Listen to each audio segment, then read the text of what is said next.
এই মুহূর্তে আমার ভিডিও যারা দেখছেন প্রত্যেকের হলো সালাম ও শ্রদ্ধা। আশা করি সবাই ভালো আছেন। প্রিয় দর্শক, অবশেষে 2026 সালে নির্বাচনী তফসিল ঘোষণা করা হয়েছে এবং নির্বাচনের দিনক্ষণও বেশ ঘনিয়েও আসছে। সেক্ষেত্রে সিলেট বিভাগের মৌলভীবাজার ও হবিগঞ্জ জেলার আসনগুলোকে নিয়ে বিভিন্ন বিশ্লেষকরা, বিভিন্ন মতাদর্শীরা বিভিন্ন ধরনের কথা বলেছেন। সেক্ষেত্রে সংসদীয় আসন 235, মৌলভীবাজার 1, বড়লেখা ও জুরি উপজেলা নিয়ে এই আসনটি অবস্থিত। এই আসনটিতে জামাতের হয়ে প্রতিনিধিত্ব করবেন মাওলানা আমিনুল ইসলাম এবং বিএনপির হয়ে প্রতিনিধিত্ব করবেন নাসিরউদ্দিন আহমেদ মিঠু। এই আসনটিতে আওয়ামী লীগের অবর্তমানে বিএনপি প্রার্থী বেশ জনপ্রিয় এবং বিএনপিকেও বেশ সক্রিয় রেখেছে এই আসনটিতে। এক কথায় বিএনপি এই আসনটিতে বেশ রাজত্বই করছে এবং ভোটের মাঠেও বেশ গণসংযোগ ঘটাচ্ছে। অপর প্রান্তে জামাত প্রার্থী বেশ জনপ্রিয় এবং জামাতকেও বেশ সক্রিয় রেখেছে এই আসনটিতে। জামাত ও ইসলামিক দলগুলো এই আসনটিতে ভালোই গণসংযোগ ঘটাচ্ছে। সেক্ষেত্রে জামাত বিএনপি নির্বাচনী লড়াইয়ে আসনটিতে বিএনপি সাংগঠনিকভাবে ও জনপ্রিয়তা দিয়ে অনেকটাই এগিয়ে। দিন শেষে আসনটিতে বিএনপির জয়ের সম্ভাবনা অনেকটাই বেশি, তবে 50% ভোট পাওয়ার সম্ভাবনা এই আসনটিতে বিএনপির একাই।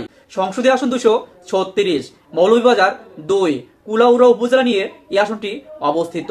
এই আসনে জামাতের হয়ে প্রতিনিধিত্ব করবেন মোহাম্মদ শাহেদ আলী এবং বিএনপির হয়ে প্রতিনিধিত্ব করবেন শওকত হোসেন শকু। আসনটিতে অতীতে আওয়ামী লীগ এবং বিএনপির অবস্থান কারোই ভালো ছিল না, তবে বর্তমানে আসনটিতে বিএনপি প্রার্থী বেশ জনপ্রিয় এবং বিএনপিকেও বেশ সক্রিয় রেখেছে এই আসনে। বিএনপি এই আসনটিতে ভোটের মাঠেও গণসংযোগ ঘটাচ্ছে, তবে বিএনপির মধ্যে বিভাজন আছে। অপর প্রান্তে জামাত প্রার্থীও বেশ জনপ্রিয় এবং জামাতকেও বেশ সক্রিয় রেখেছে এই আসনে। জামাত ও ইসলামিক দলগুলো আসনটিতে বেশ ভালো একটা অবস্থানই তৈরি করেছে। জামাত বিএনপি নির্বাচনী লড়াইয়ে আসনটিতে বিএনপির সাথে তুলনামূলকভাবে জামাত ও ইসলামিক দলগুলো কিছুটা এগিয়ে থাকবে। হাড্ডাহাড্ডি লড়াই হবে এই আসনটিতে, তবে কিছু ভোটে জামাত জিতে যাওয়ার সম্ভাবনা আছে। সংসদীয় আসন 237, মৌলভীবাজার 3, রাজনগর ও সদর উপজেলা নিয়ে এই আসনটি অবস্থিত। এই আসনে জামাতের হয়ে প্রতিনিধিত্ব করবেন মোহাম্মদ আব্দুল মান্নান এবং বিএনপির হয়ে প্রতিনিধিত্ব করবেন সাবেক মন্ত্রীপুত্র নাসের রহমান। এই আসনটি আওয়ামী লীগের অবর্তমানে বিএনপির ঘাঁটি এবং বিএনপি দুর্গ তৈরি করেছে এই আসনটিতে। এক কথায় বলা চলে বিএনপি এই আসনটিতে রাজত্বই করছে, ভোটের মাঠেও বেশ গণসংযোগ ঘটাচ্ছে।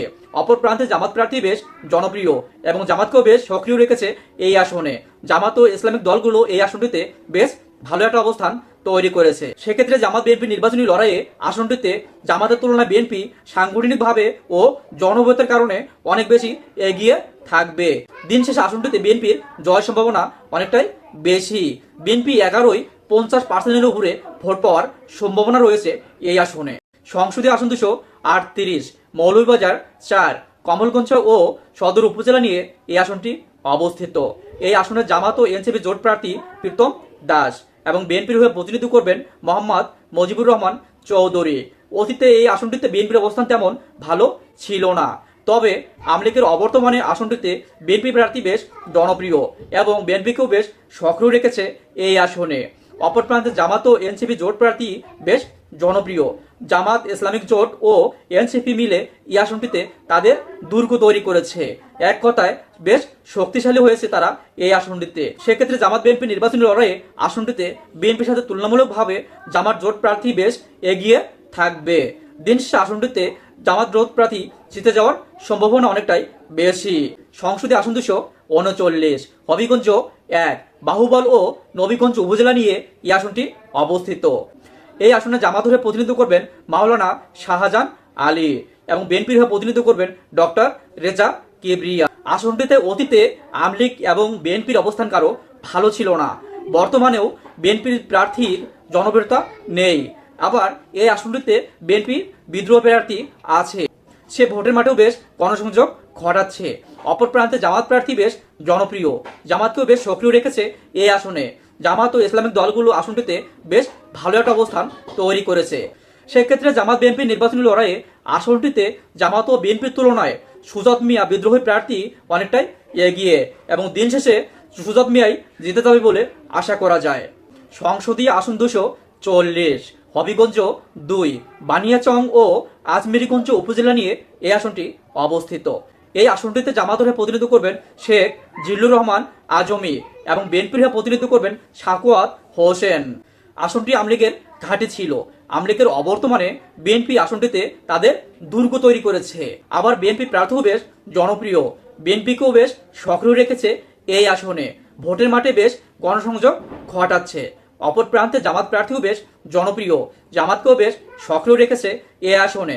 জামাত ইসলামিক দলগুলো এনসিপি মিলে আসনটিতে তাদের অবস্থান তৈরি করেছে। সেক্ষেত্রে জামাত বিএনপি নির্বাচনী লড়াইয়ে আসনটিতে বিএনপি সাংগঠনিক ও জনপ্রিয়তা দিয়ে শীর্ষে, এবং দিন শেষে আসনটিতে বিএনপির জিতে যাওয়ার সম্ভাবনা অনেকটাই বেশি। বিএনপির 50% ভোট পাওয়ার সম্ভাবনা রয়েছে। সংসদীয় আসন 241, হবিগঞ্জ 3, লাখাও সদর ও শায়েস্তাগঞ্জ উপজেলা নিয়ে এই আসনটি অবস্থিত। এই আসনে জামাতের হয়ে প্রতিনিধিত্ব করবেন অধ্যক্ষ কাজী মহসেন আহমেদ, এবং বিএনপির হয়ে প্রতিনিধিত্ব করবেন বিএনপির সিলেট বিভাগীয় সাংগঠনিক সম্পাদক জি.কে. গওস। এই আসনটি বিএনপির ঘাঁটি। আওয়ামী লীগের অবর্তমানে বিএনপি তাদের দুর্গ তৈরি করেছে এই আসনে, বেশ রাজত্ব করছে, ভোটের মাঠেও বেশ গণসংযোগ ঘটাচ্ছে। অপর প্রান্তে জামাত প্রার্থীও বেশ জনপ্রিয়, জামাতকেও বেশ সক্রিয় রেখেছে এই আসনে। জামাত বিএনপি নির্বাচনী লড়াইয়ে আসনটিতে বিএনপি সাংগঠনিক ও জনপ্রিয়তা দিয়ে অনেকটাই এগিয়ে। দিন শেষে আসনটিতে বিএনপির জয় সম্ভাবনা অনেক বেশি। বিএনপির 55% উপরে ভোট পাওয়ার সম্ভাবনা রয়েছে। সংসদীয় আসন 242, হবিগঞ্জ 4, চুনারুঘাট ও মাধবপুর উপজেলা নিয়ে এই আসনটি অবস্থিত।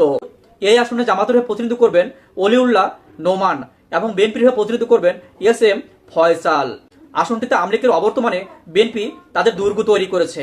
এক কথায় বর্তমানে আসনটিতে বিএনপির ঘাঁটি, বেশ রাজত্ব করছে, ভোটের মাঠেও বেশ গণসংযোগ ঘটাচ্ছে। অপর প্রান্তে জামাত প্রার্থীও বেশ জনপ্রিয়, জামাতকেও বেশ সক্রিয় রেখেছে এই আসনে। জামাত ও ইসলামিক দলগুলো এই আসনটিতে ভালো একটা অবস্থান তৈরি করেছে। জামাত বিএনপি নির্বাচনী লড়াইয়ে আসনটিতে বিএনপি সাংগঠনিকভাবে ও জনপ্রিয়তা দিয়ে অনেকটাই এগিয়ে। দিন শেষে আসনটিতে বিএনপির জয়ের সম্ভাবনা অনেকটাই বেশি, তবে বিএনপির একাই 55% ভোট পাওয়ার সম্ভাবনা রয়েছে এই আসনে। সংসদীয় আসন 228, সুনামগঞ্জ 5, দোয়ারা বাজার ও ছাতক উপজেলা নিয়ে এই আসনটি অবস্থিত। এই আসনে জামাতের হয়ে প্রতিনিধিত্ব করবেন অধ্যক্ষ আব্দুস সালাম আল মাদানী, এবং বিএনপির হয়ে প্রতিনিধিত্ব করবেন কলিমুদ্দিন আহমেদ মিলন। আসনটিতে আওয়ামী লীগের অবর্তমানে বিএনপি প্রার্থী বেশ জনপ্রিয়, এবং বিএনপিকেও বেশ সক্রিয় রেখেছে এই আসনে। এক কথায় বলা যায় বিএনপি এই আসনে বেশ দুর্গ তৈরি করছে, রাজত্ব করছে, ভোটের মাঠেও বেশ গণজোয়ার তৈরি করেছে। অপর প্রান্তে জামাত প্রার্থীও বেশ জনপ্রিয়, জামাতকেও বেশ সক্রিয় রেখেছে সে। জামাত ও ইসলামিক দলগুলো এই আসনটিতে বেশ ভালো একটা অবস্থানই তৈরি করেছে। জামাত বিএনপি নির্বাচনী লড়াইয়ে আসনটিতে জামাতের তুলনায় বিএনপি সাংগঠনিকভাবে অনেকটাই এগিয়ে, এবং দিন শেষে আসনটিতে বিএনপির জেতার সম্ভাবনাই অনেকটাই বেশি। এই বন্ধুরা, আমার জরিপগুলো সম্পূর্ণ মিলতে নাও পারে, তবে 85 থেকে 90% মিলে যাবে। ভিডিওটি অন্য কাউকে দেখার জন্য শেয়ার করে দিবেন, এবং পরবর্তী জরিপ পেতে চ্যানেলটি সাবস্ক্রাইব করে সঙ্গে থাকবেন। ভালো থাকবেন।